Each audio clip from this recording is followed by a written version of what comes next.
Welcome back. ఏపీలో కొత్త ప్రభుత్వం ఏర్పాటు కాబోతుంది. సీఎంగా చంద్రబాబు ప్రమాణ స్వీకారం చేయబోతున్నారు. మరి కొత్త ప్రభుత్వంపై అనేక అంచనాలు ఉన్నాయి. అలాగే అనేక సవాళ్లతో కూడా స్వాగతం పలుకుతున్న పరిస్థితి కనిపిస్తూ ఉంది. ఇప్పటికైనా ఏపీలో అభివృద్ధి సాధ్యమవుతుందా? ఇక ఇదే అంశంపై మనతో మాట్లాడేందుకు డాక్టర్ పెంటపాటి పుల్లారావు గారు, అలాగే మట్టి వెంకటేశ్వరరావు గారు జనసేన రాష్ట్ర నాయకులు ఉన్నారు. ముందుగా రాజకీయ విశ్లేషకులు పెంటపాటి పుల్లారావు గారి దగ్గరికి వెళ్దాము.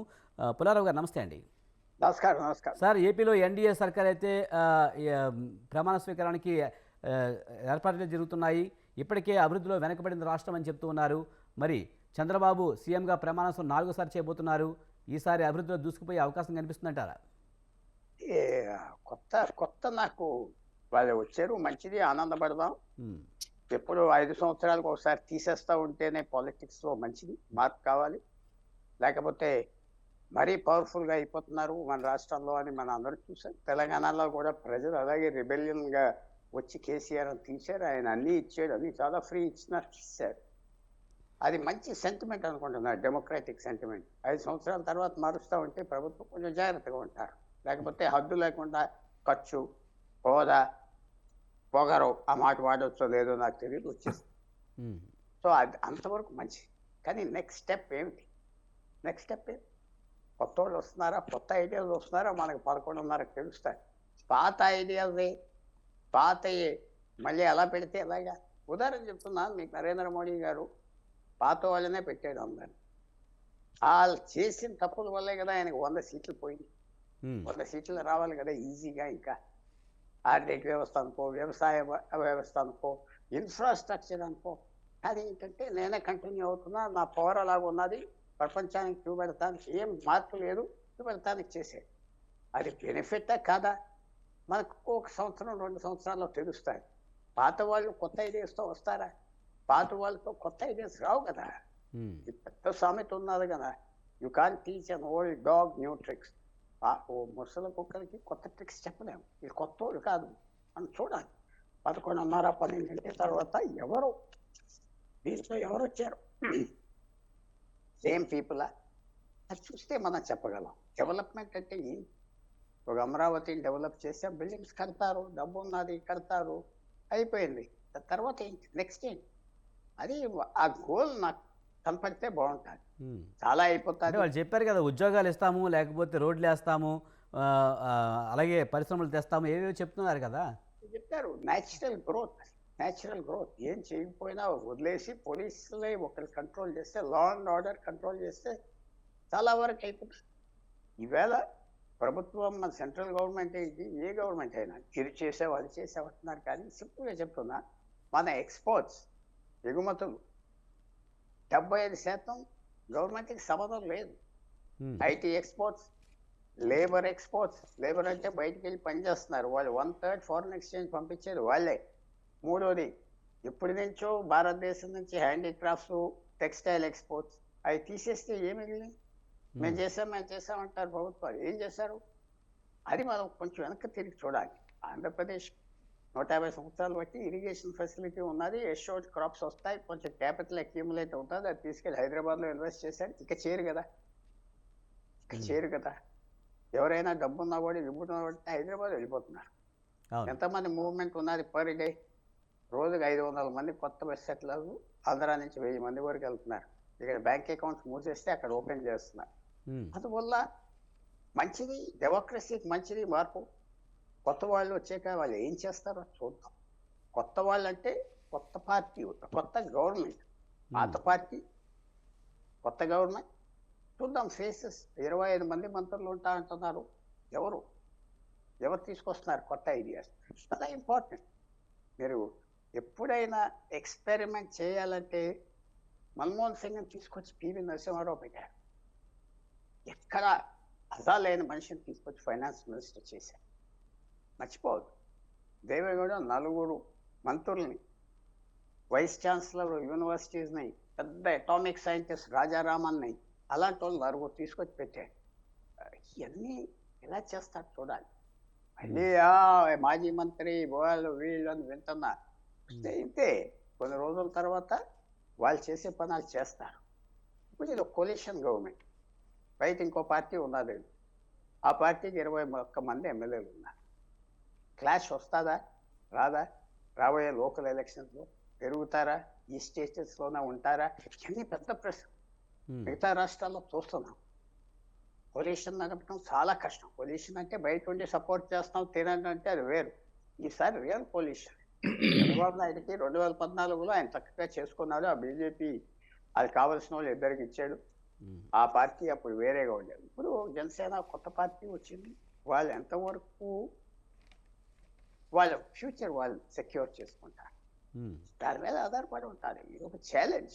సింపుల్గా నేను డెవలప్మెంట్ చేసేస్తా అంటాం. ఒకటి డెవలప్మెంట్ అంటే నాకు కనపడేది అమరావతిలో క్యాపిటల్ చేస్తారు ఒకటి. రెండు ఏంటి మిగతా ఏంటి అవుట్ స్టాండింగ్. సో మనం ఎదురు చూద్దాం. ఇవాళ ఎలాంటి నేను ఎప్పుడు ఒక మాట అనుకుంటున్నా, పీపుల్ ఆర్ ఆల్సో ఇంపార్టెంట్. మీరు కంపెనీలు అంటే బిల్డింగ్సే కాదు, మనుషులు కావాలి. ఎలాంటి వాళ్ళు తీసుకొస్తున్నారు? 25 మంది, మీకు 11:30 12ంటికి తగులుతారు. ఎవరన్నా కొత్త వాళ్ళని తీసుకొస్తున్నారా? ఆ పాత సలహాదారులైనా తెలిసిపోతాయి. సో నేను డెమోక్రటిక్గా చాలా మంచి పని జరిగింది గవర్నమెంట్స్ మార్చడం. ఇది మంచి హద్దు వస్తుంది. కానీ నెక్స్ట్ స్టెప్ ఏంటి అది మనకి ఇవాళ తెలుస్తుంది. రైట్. వెంకటేశ్వరరావు గారు నమస్తే అండి. సార్, ఏపీలో ఎన్డీఏ ఘన విజయం సాధించడంతో భారీగా జనాలు కూడా గట్టిగానే ఆశలు పెట్టుకున్నారు. మరి ఆ అంచనాలన్నీ నెరవేరే పరిస్థితి ఉందంటారు ఇప్పుడు ఉన్న సిచ్యువేషన్లో? నమస్కారం అండి రిషి గారు, మీకు పెద్దలు పెంట పుల్లారావు కూడా నమస్కారం. అదేవిధంగా మన వీక్షకులందరూ కూడా శుభోదయం. ఒకటి శుభం భూయాత్ అని మనం అంతా కూడా మంచే జరుగుతుందని అనుకుందాం. ఇక్కడ మంచి అంటే ఖచ్చితంగా కూడా గత ప్రభుత్వాన్ని అనేకమైనటువంటి అంశాలని ప్రాతిపదికగా క్రోడీకరించుకుని ఆ అంశాల్లో గత ప్రభుత్వం వైఫల్యం చెందింది, ప్రజలకు దూరం అయింది, ప్రజల ఆకాంక్షకు దూరం అయింది అనేటువంటి భావంతో ప్రజలందరూ కూడా వారికి ఉన్నటువంటి వజ్రాయుధం అనే ఆయుధంతో గత ప్రభుత్వాన్ని కోకొట్టి వేళ్లతో ప్యాకిలింగ్ చేశారనే విషయం మనం చూసాం. ఇక్కడ ముందు అన్నిటికన్నా ముందేంటంటే ఏదో రాజధాని నిర్మాణం చేస్తాం, పోలవరం నిర్మాణం చేస్తాం, ఇన్ఫ్రాస్ట్రక్చర్ డెవలప్ చేయటం, ఇవన్నీ ఒక ఎత్తు అయితే ముందు ప్రజల్ని గౌరవించాలి. ప్రజల యొక్క హక్కుల్ని గౌరవించాలి, ప్రజల యొక్క హక్కుల్ని రక్షించాలి. ఏదైతే ప్రజాస్వామ్యంలో రూల్ ఆఫ్ లా ఉందో ఆ రూల్ ఆఫ్ లా అనేది మెయింటైన్ చేయాల్సినటువంటి బాధ్యత ప్రభుత్వాలపైన ఉంది. అది ఎప్పుడైతే తప్పిందో అప్పుడు ప్రజల్లో ఒక రకమైనటువంటి వ్యతిరేకత భావన కూడగట్టుకుని అది ఒక ఆటం బాంబు లాగా ఎన్నికల్లో ప్రస్ఫుటమైనటువంటి పరిస్థితి ఉంటుంది. అదేవిధంగా మనం చూసాం గత ప్రభుత్వంలో ఏదైతే బయటకు వచ్చి మాట్లాడినటువంటి సామాజిక కార్యకర్తలు కానీ, సోషల్ మీడియా వేదికలో ఉన్నటువంటి వాళ్ళు కానీ, ప్రతిపక్ష పార్టీలను కానీ ఏదైనా ప్రభుత్వానికి అధికార పార్టీకి వ్యతిరేకంగా ఉన్నటువంటి వ్యక్తుల్ని ఏ విధంగా హెరాస్ చేశారో మనం చూసాం. అది మీకు జరగవచ్చు, నాకు జరగవచ్చు, పుల్లారావు గారు జరగవచ్చు అనేది కాదు. ఎవరికి జరిగినా కూడా అది చట్ట విరుద్ధంగాను రూల్ ఆఫ్ లాకి ఎగ్నెస్ట్ గాను ఉంటే ఒక్కళ్ళకి జరిగినా కూడా దాని ఇంపాక్ట్ అనేది మొత్తం టోటల్ సమాజం మీదే పడి ఆ సమాజం అంతా కూడా కసిగా తీర్చుకునేటువంటి పరిస్థితి ఉంది. అయితే ఇవాళ మనం చూసాం కొత్త ప్రభుత్వానికి మనం కేబినెట్లో గౌరవ నారా చంద్రబాబు నాయుడు గారు ఆధ్వర్యంలో ముఖ్యమంత్రిగా ఏర్పడబోయే కొత్త ప్రభుత్వానికి మనం శుభాశీస్సులు అందిద్దాం. ఎందుచేతనంటే ఈ కొత్త ప్రభుత్వంలో ఆల్రెడీ మనకి కౌన్సిల్ ఆఫ్ మినిస్టర్స్ లిస్ట్ అనేది బయటకు వచ్చింది. ఈ కౌన్సిల్ ఆఫ్ మినిస్టర్స్ లో ఇది కొత్త పాత కలయిక మేళవింపు లాగా ఉంది. అటు పాత తరం యొక్క అనుభవజ్ఞాన్ని, ఇటు కొత్త తరాన్ని తయారు చేయాలంటే ఏదంటే కొత్త రక్తాన్ని ఎక్కించాలని పుల్లారావు గారు చెప్పారు, new tricks to old dog అని. అట్లా కాకుండా కొత్త తరాన్ని కూడా తీసుకురావాలనేటువంటి ఆలోచనతో ఇవాళ కొత్త తరం ఎవరున్నారు మనకు వచ్చేటప్పటికి అక్కడి నుంచి గుమ్మడి సంధ్యారాణి గారు ఉన్నారు శ్రీకాకుళం నుంచి, ఆ తర్వాత కొండపల్లి శ్రీనివాస్ గారు ఉన్నారు, వాసనశెట్టి సుభాష్ గారు ఉన్నారు, కందులు దుర్గేష్ గారు ఉన్నారు, ఆ తర్వాత నిమ్మల రామానాయుడు గారు ఉన్నారు. ఇట్లా కొత్త తరం నాయకులు అనేవాళ్ళు, తర్వాత యంగ్స్టర్స్ టీజీ భరత్ ఉన్నాడు. అట్లా రకరకాలైనటువంటి నాయకులు వివిధ సామాజిక వర్గాల నుంచి చక్కటి మంత్రివర్గం మాత్రం చూస్తే సామాజిక పరంగా కూడా సామాజిక పరంగా, ప్రాంతాల పరంగా చాలా చక్కటి కూర్పులాగా మాత్రం మనం భావించాల్సినటువంటి పరిస్థితి. ఈ మంత్రివర్గం ఉన్నటువంటి సవాళ్లు అనేక రకం ఉన్నాయి. నిన్న గౌరవ నారా చంద్రబాబు నాయుడు గారు చాలా విస్పష్టంగా చెప్పింది, మనకేదో అధికారం వచ్చిందనేది కాదు, మనకు ప్రజల బాధ్యత ఇచ్చారో, మనం ప్రజల కోసం ఉన్నాం, మనం ప్రజాస్వామ్యాన్ని నిలబెడదాం, ప్రజలను గెలిపిద్దాం, రాష్ట్రాన్ని నిలుపుదాం అనేటువంటి ఆలోచన ఏదైతే ఉందో చాలా చక్కటి ఆలోచన. దాని కార్యాచరణ కానీ ఎప్పుడూ చూడనటువంటి బాడీ లాంగ్వేజ్లో కానీ లేకపోతే ప్రవర్తనలో కానీ గౌరవ నారా చంద్రబాబు నాయుడు గారు విషయంలో మనకి కనపడుతుంది. ఇక్కడ అన్నిటికన్నా ముఖ్యమైనటువంటి విషయం ఏంటంటే, పుల్లారావు చెప్పినట్టు ఆంధ్రప్రదేశ్లో పరిపాలన చేయటం అనేది ప్రస్తుత పరిస్థితుల్లో అంత తేలికైనటువంటి విషయం కాదు. ఇక్కడ ఏంటంటే ధ్వంసమైనటువంటి, చిదిలమైనటువంటి, చిద్రమైనటువంటి ఆర్థిక వ్యవస్థ, అదేవిధంగా ఛిద్రమైనటువంటి ఇన్ఫ్రాస్ట్రక్చర్. ఈ రాష్ట్రంలో రోడ్ల మీద మొదలు పెడితే మొత్తం బడ్జెట్ అంతా కూడా రోడ్లను రిపేర్ చేయటం కానీ, రోడ్లను బాగు చేయటం కానీ సరిపోయినటువంటి పరిస్థితి. అలాగే మౌలిక వసతుల కల్పనలో టోటల్గా ఫెయిల్ అయినటువంటి పాత గవర్నమెంట్, వ్యవస్థలన్నీ కూడా పతనమైనవి. ఇలాంటి పరిస్థితుల్లో ఈ గవర్నమెంట్ ద్వారా ప్రజల యొక్క మన్నన పొందడం అనేది అంత తేలికైనటువంటి విషయం కాదు. అయితే అదృష్టవశాత్తు ఇక్కడ ఏమైందంటే, మన యొక్క ఆంధ్రప్రదేశ్లో ఉన్నటువంటి 21 మంది ఎంపీలు, 21 మంది ఎంపీలు ఎన్డీఏ కూటమిలో ఉన్నటువంటి వాళ్ళ యొక్క అవసరం సెంట్రల్ గవర్నమెంట్లో ఉన్నటువంటి ఎన్డీఏ కూటమి ప్రభుత్వానికి చాలా ముఖ్యమైనటువంటి విషయంగా మన అందరికీ తెలుసు. ఏ రోజునైతే సెంట్రల్ గవర్నమెంట్లో తెలుగుదేశం పార్టీ ఏమాత్రమైనా తన సపోర్ట్ను ఉపయోగించుకుంటే సెంట్రల్ గవర్నమెంట్ కూలిపోయే పరిస్థితి ఉంది. కాబట్టి ఏంటంటే ఈ పరిస్థితిని ఆసరా తీసుకోండి, బెదిరింపు ధోరణి కాదు, కానీ ఈ పరిస్థితిని ఆసరాగా చేసుకుని మనకి సెంట్రల్ గవర్నమెంట్లో ఉన్నటువంటి ప్రామినెన్స్ని ఇవాళ ఎన్డీఏ కూటమిలో, సెంట్రల్లో ఎన్డీఏ కూటమిలో బీజేపీ తర్వాత అతిపెద్ద పార్టీ తెలుగుదేశం పార్టీ, దాన్ని సపోర్ట్ చేసేటువంటి జనసేన పార్టీ 2.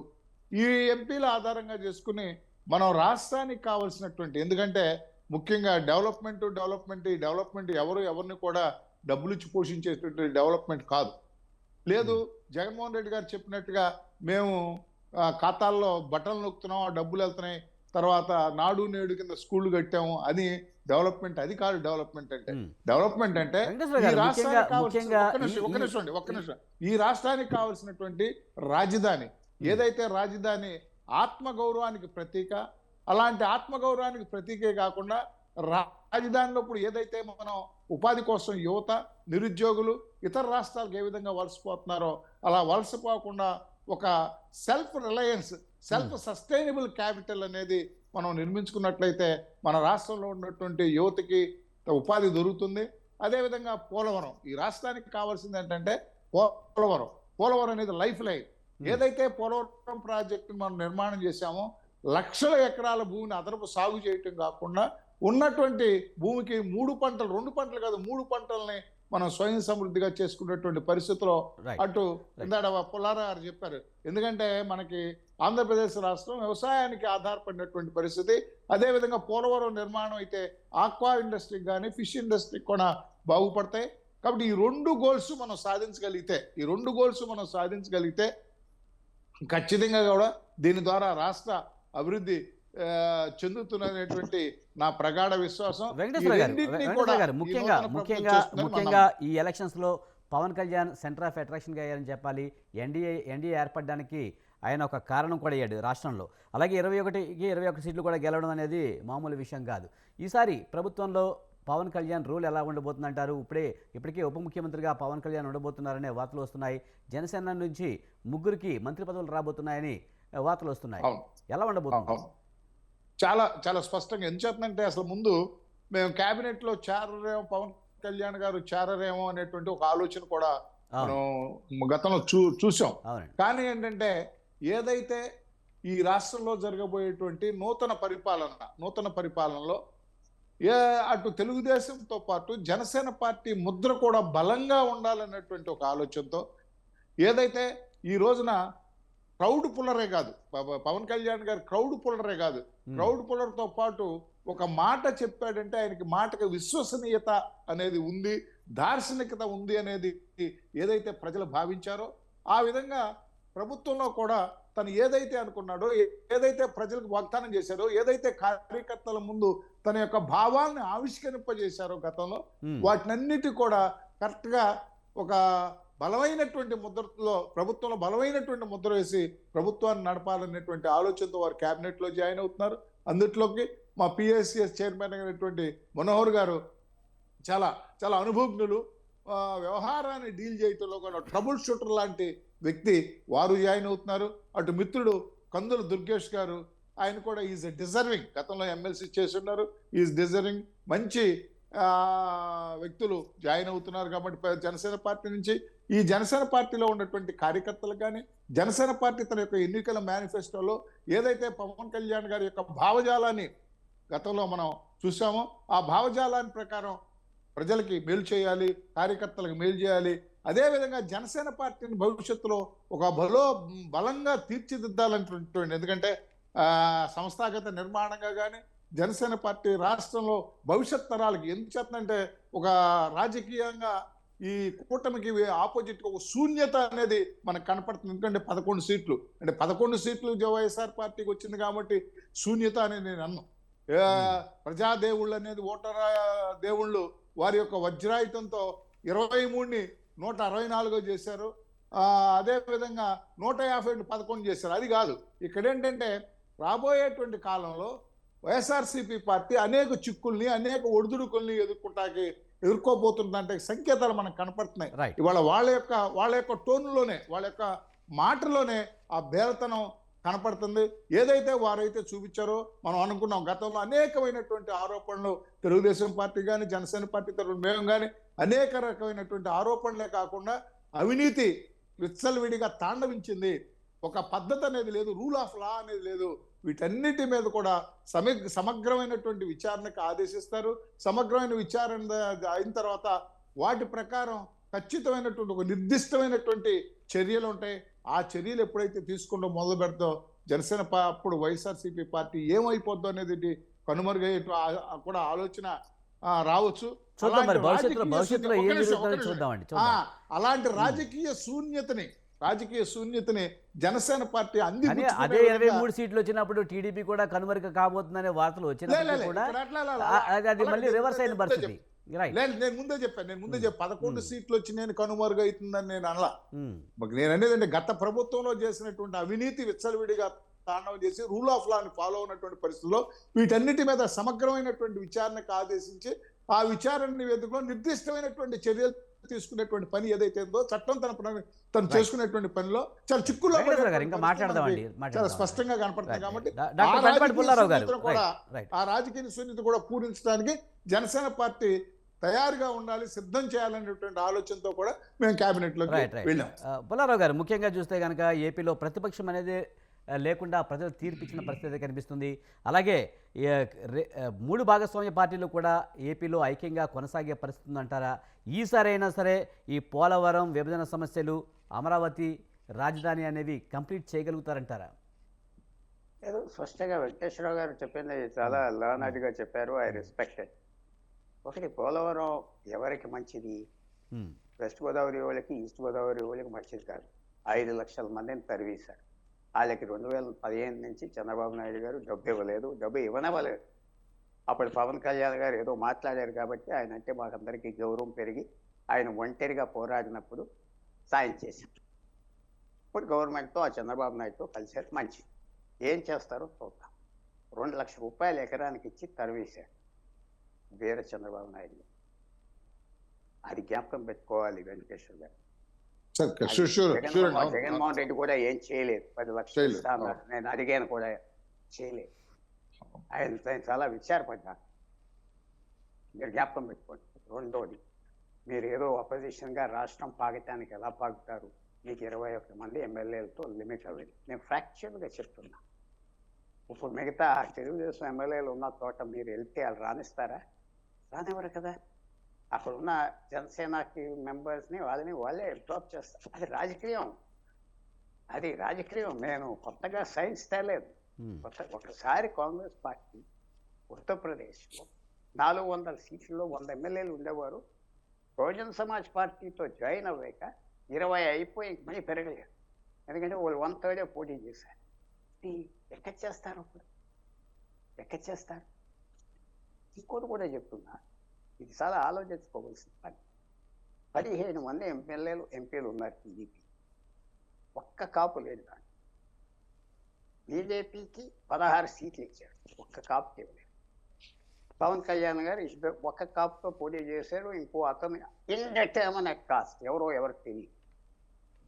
అది క్వాలిఫైడ్ పీపుల్ లేక క్యాబినెట్లో పొజిషన్ తీసుకోలేదు. సరే, ఆయన పార్టీ ఎవరి పార్టీ అయితే వాళ్ళు చేసుకుంటారు. మీరు అనొచ్చు, మీరు పార్టీ పెట్టుకొని చేసుకోవచ్చు కదా అంటే చేసుకుంటాం, లేకపోతే చేసుకోం. సో ఇవన్నీ ఎదురీతలు ఉన్నాయి. For example, Rajahmundry seat town మీద కాదు, అక్కడ మున్సిపల్ చైర్మన్ ఎవరికి ఇస్తారు? సరే, ఏదో మున్సిపల్ ఇంకో సీట్ ఉన్నది కాకినాడ, మీరు పోటీ చేస్తారు, సపోర్ట్ చేయాలి కదా. చాలా చాలా ప్రాబ్లం. ఒక్క వరకు సక్సెస్ అవ్వారు, వైఎస్ఆర్ జగన్ డిఫీట్ చేశారు. అవుతావు అందరూ సరే చేద్దామని చేశారు, బాగానే ఉంది. తర్వాత ఛాలెంజ్ అపోజిషన్ అయిపోయిందంటే, ఇప్పుడు అపోజిషన్ లేనప్పుడు వాళ్ళే అపోజిషన్ అవుతారు.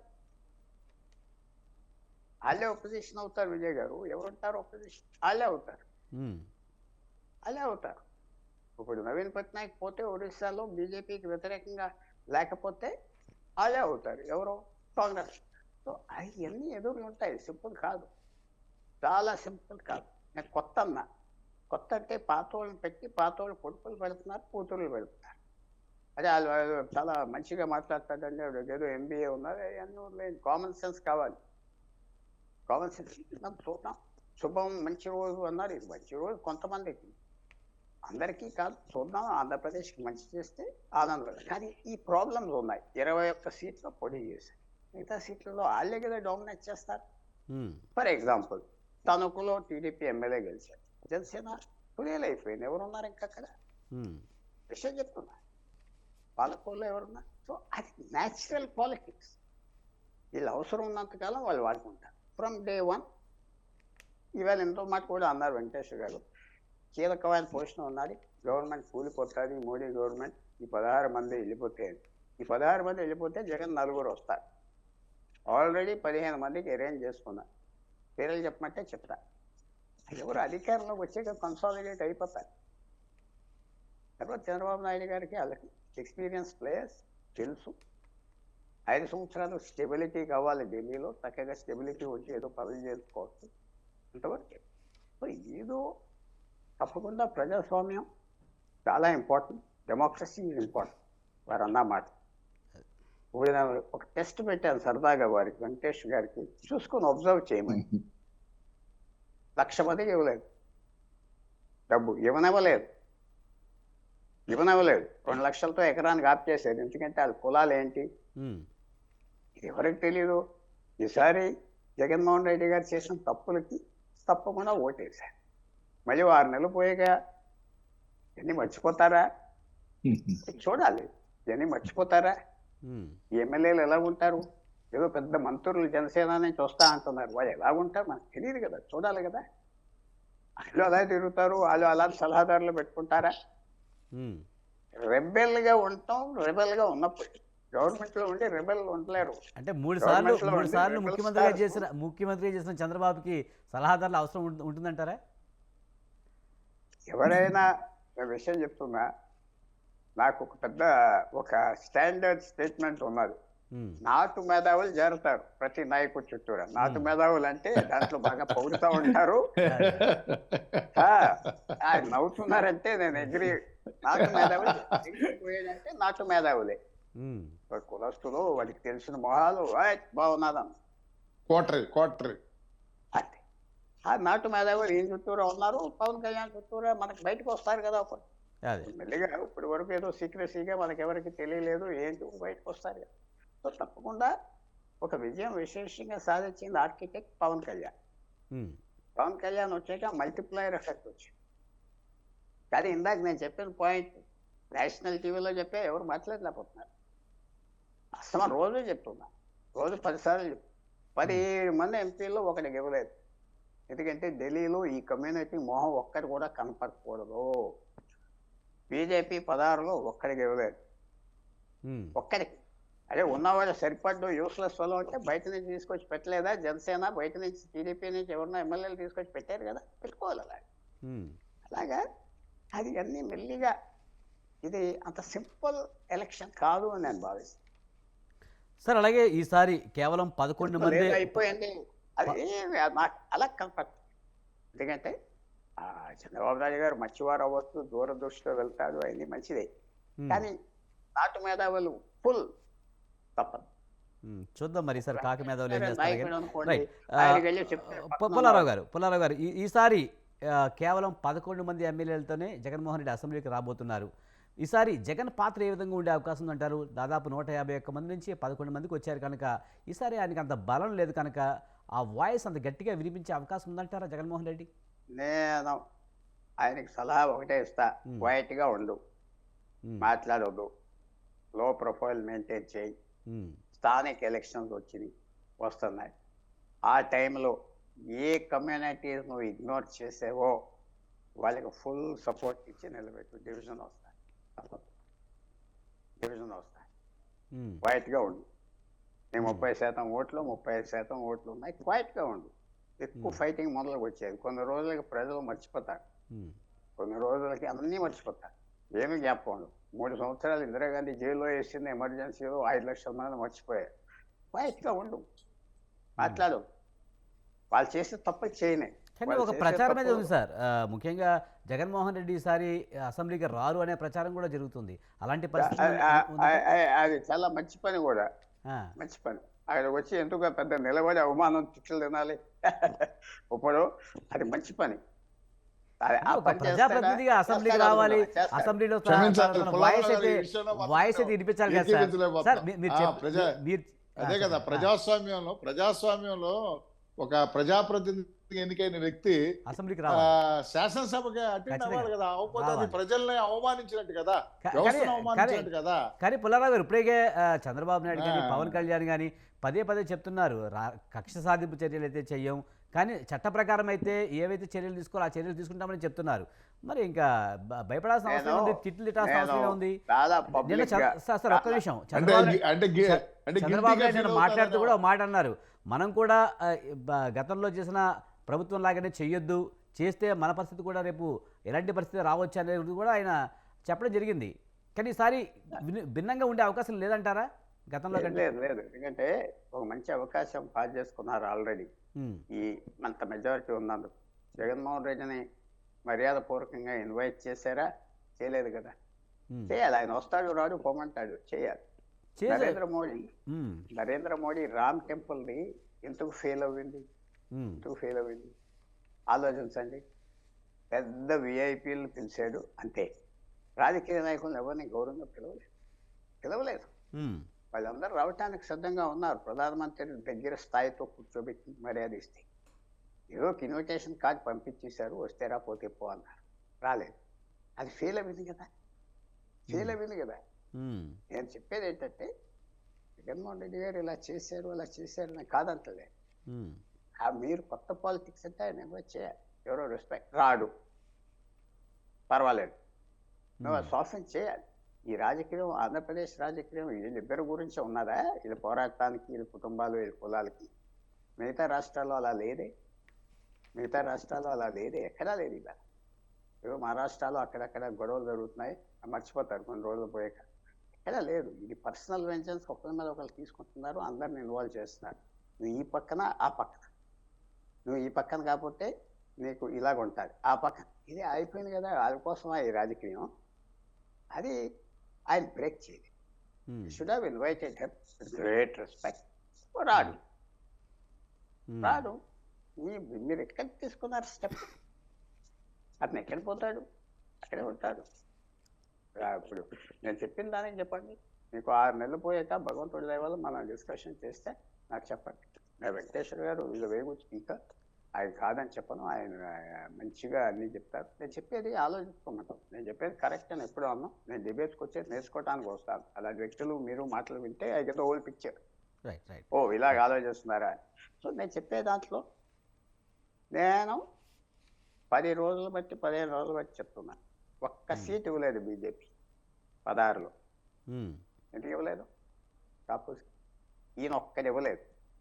ఎందుకు ఇవ్వలేదు అంటే ఇదొక ఆస్ట్రసిజం. ఆస్ట్రసిజం అంటే వాళ్ళు కంట్రోల్లో పెట్టాలి, వాళ్ళ మొహాలు కనపడకూడదు, ఓ పవన్ కళ్యాణ్ కనపడితే చాలు అని చేస్తున్నారు. అది ఆయన కూడా ఏమనుకున్నాడో తెలియదు, అది ఇలా చేస్తే చాలు అనుకుంటున్నాడేమో అని. అది సాగరు, డిసిపేట్ అయిపోతాడు. రైట్ రైట్ పుల్లారావు గారు, ఇంకోటి ఏంటంటే విశాఖను ఆర్థిక రాజధానిగా అభివృద్ధి చేస్తామని నిన్న చంద్రబాబు ఉన్నారు. అంటే మళ్ళీ విశాఖ రాజధానిగా ఏమన్నా అంశం ఏమన్నా పైకి వచ్చే అవకాశం ఉందంటారా మళ్ళీని? ఇంకా ఆర్థిక రాజధాని అంటే కేవలం ఫ్రాంక్గా చెప్తున్నా, చంద్రబాబు నాయుడుని 40 సంవత్సరాలు బట్టి ఎవ్రీ మూవ్ ఆఫ్ హిజ్ ఆయన చుట్టూరా ఉన్న వాళ్ళు నాతో రోజు మాట్లాడతారు, ఎందుకంటే నా స్నేహం అలా ఉంటుంది. ఎవరు మాట్లాడతారు, అందరూ మనతో మాట్లాడతారు, కాన్ఫిడెన్స్గా సరదా మాట్లాడుకుంటాం. ఇప్పుడు ఎవరి చుట్టూరా తెలియదు, జగన్ చుట్టూరా ఉన్న వాళ్ళకి తెలియదా, లేకపోతే పవన్ కళ్యాణ్ చుట్టూరా తెలిసి మాట్లాడుకుంటాం. వ్యవహారం ఏంటి, ఎలా చేస్తున్నారు, ఎలా ట్రీట్ చేస్తున్నారు, సరదా. ఈ వోంట్ చేంజ్, ఈ వోంట్ చేంజ్, ఈ కాంట్ చేంజ్. చాలా మార్పు అనేది మహాత్మా గాంధీ అన్నది ఏమిటంటే ఈ the change you want to be అన్నాడు. ఎదరవాడు మార్చడం కాదు, నువ్వు మారితే అయిపోయింది, ఇంక మార్పు వస్తాయి. అది చేయగలరా? అయితే మా మిత్రుడు వెంకటేశ్వర గారు చేసేస్తాడని అంటున్నారు అనుకుంటున్నా నేను. చూద్దాం అండి. ఇప్పుడు చేయకపోతే నేను ఆల్రెడీ చెప్పేసా డిబేట్ లో, అలాగే చేయకపోతే మళ్ళా 124 మళ్ళా ఇదవుతుంది. ఇప్పుడు గతంలో సరే మాట్లాడు పెద్దలు మీరు కరెక్టే కదా. 17లో ఒకటి ఇవ్వలేదు, ఏంటి అర్థం? ఒక్క ఎంపీ ఇవ్వలేదు, ఒక్క అడ్వాంటేజ్ తీసుకున్నాడు జగన్. పీసీలు ఏదో అన్నాడని చాలా అడ్వాంటేజ్ తీసుకున్నాడు. పవన్ కళ్యాణ్ గారిని అడ్డం పెట్టుకొని చేసుకున్నా, ఈ ఎలక్షన్ సరిపడింది. అసలైన డిమాండ్ అడుగుతున్నా, ఈవేళ సెంట్రల్ గవర్నమెంట్లో మీకు అధికారం, గవర్నమెంట్ తోలు తీసే బలం ఉన్నది, కొన్ని బ్రిడ్జ్లు అడుగుతారా, రోడ్లు అడుగుతారా, లేకపోతే కాపు కమ్యూనిటీకి సామాజిక స్టేటస్ అడిగేది అడుగుతారా? ఆ ప్రశ్న రాదే ముందర. Right, thank you very much sir, thank you. Right thank you Pullarao గారు. వెంకటేశ్వరరావు గారు, ముఖ్యంగా సంక్షేమాన్ని భారీ ఎత్తున ఇచ్చిన జగన్మోహన్ రెడ్డిని పక్కన పెట్టిన పరిస్థితి కనిపిస్తుంది. మరి ఈసారి కూడా ఎన్డీఏ గవర్నమెంట్ కూడా భారీ హామీలు ఇచ్చింది. మరి ఇవి అమలు చేయాలంటే గత బడ్జెట్ కంటే ఎక్కువ కావాల్సిన పరిస్థితి కనిపిస్తుంది. మరి ఇది సాధ్యమవుతుందా? అభివృద్ధి, సంక్షేమం రెండు ఇస్తామని చెప్పి అధికారంలోకి వచ్చారు, అది ఎంతవరకు సాధ్యమవుతుందంట? ఒకటండి రిషి గారు, ఇప్పుడు విజయ్ అండి నా పేరు, విజయ్ గారు, సంక్షేమం మీదే గవర్నమెంట్లు ఆధారపడితే ఎప్పుడు కూడా గవర్నమెంట్ అనేది మళ్ళా గెయిన్ అయ్యేటువంటి పరిస్థితి ఎక్కడ మనం చూడలేం. గతంలో చంద్రబాబు నాయుడు గారు 2019 ఎలక్షన్స్ ముందు పసుపు కుంకుమ అని పెట్టాడు, జనాన్ని డబ్బులు పంచాడు ప్రభుత్వ సొమ్ముని. ఏమైనా సక్సెస్ అయ్యారా? అదే విధంగా ఇప్పుడు ఏదో మన జగన్ గారు బట్టలు నొక్కాడు, లేదు చంద్రబాబు నాయుడు గారు 7,000 ఇస్తా అన్నాడు, 4,000 చేసి. ఈ మాటలన్నిటికి కూడా సంక్షేమం కాదు, సంక్షేమంతో పాటు అభివృద్ధి కూడా ప్యారలల్ గా అభివృద్ధి కూడా ఉండాలి. ఈ రెండు ఉంటేనే సమతౌల్యంగా ఉన్నప్పుడే ప్రజలు మన ఆదరిస్తారు. అంటే ప్రస్తుత సాధ్యమవుతుందంటారా? ఎందుకంటే అందరి కాడికల్లా అప్పులు చేశాడు జగన్మోహన్ రెడ్డి అంటున్నారు కదా, మరి బడ్జెట్ లేదని చెప్తున్నారు. అంటే ఒక అదృష్టం ఏంటంటే ఇప్పుడు సాధ్యమా కాదా అనేది, సాధ్యం అవుతుందనే దాని మీదే వాళ్ళు స్టడీ చేసే ఎన్నికల ప్రణాళికలో ఈ సూపర్ 6 పెట్టామనే మాట ఒకటి మాట్లాడారు తెలుగుదేశం పార్టీ తరఫున.